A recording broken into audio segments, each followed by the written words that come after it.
26 թվականներից Նիկոլ Փաշինյանը նորից ծաղրում է թոշակառուներին, հայտարարելով, թե թոշակին ավելացրած 10,000 դրամով կարելի է Գյումրի Լառնակա Գյումրի թռիչքի 5 հատ տոմս գնել,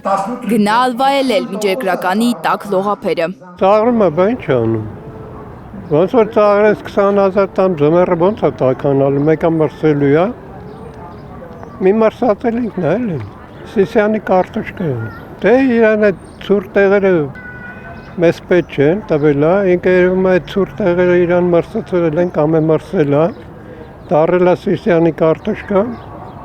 Դե համար է տալիս է էլի, մեզ է ձեռը առնում։ Մենակ մեզ չէ։ Լրիվին է ձեռը առնում։ Մեր բարձրացրած թոշակով, ապրիլի 1-ից բարձրացրած թոշակով,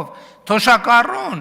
կարա 5 հատ տուդա ապրատնա տոմս առնի։ Հասկանում եք։ Փաշինյանը չորեքշաբթի խորհրդարանի ամբիոնից գովազդել էր, թե Գյումրի Լառնակա թռիչքի 900 դրամանոց 2 տոմս կա։ Կիրակի օրվա համար դեպի Լառնակա 2 եվրոյով տոմս կա։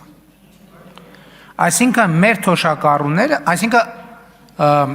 900 դրամով Մինչ 70-ամյա Վրամը կգտներ դեպի Լառնակա կիրակնորյա թռիչքի էժան տոմսերը, գները թռել հասել են 18,250 դրամի։ Բայց եթե անգամ 900 դրամով նրան հաջողվի տոմս ձեռք գցել, միևնույն է Լառնակայում հանգիստը վայելելու շռայլություն երևանցի թոշակառուն չի կարող թույլ տալ իրեն։ Երևանից Գյումրի ամենաէժան փոխադրամիջոցով գնացքով գնալ գալը 5000 դրամ է։ Կիպրոսում մեկ շաբաթյա ամենաէժան կեցությունը առնվազն 150,000 դրամ։ Եթե թոշակառուն դեռ լիովին հետ չի վարժվել սնվելուց, ապա Լառնակայում 7 օրում ամենաքիչը 50,000 դրամ կծախսի ուտելու համար։ Այսինքն Փաշինյանի ասած տուդա բրատնի տոմսերը հետը Կիպրոսյան հանգստի համար թոշակառուին 206,800 դրամ է պետք։ Չհաշված վիզայի առնվազն 23,000 դրամը։ Սա նշանակում է, որ վարչապետի անուղղակի առաջարկին հետևելու համար թոշակառուն պետք է կես տարի ոչինչ չուտի։ Փաշինյանի փոխանցը Աբովյանի տոմսը 300 դրամ է։ Եթե կուզի թող գնա գա։ Օրը քանի ռես, մի 20 ռես կա էլի Երևան Աբովյան։ Ավելի էժանը քան Լառնական։ Թոշակառուներն ասում են, խորհրդարանի ամբիոնից Փաշինյանը հերթական շոուն է արել, փորձելով տպավորություն ստեղծել, թե իր կառավարման տարիներին թոշակառուները առոք-փառոք ապրում են։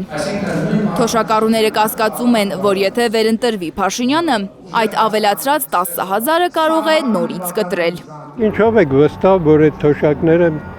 եթե իրանք վերընտրվան, կմնա։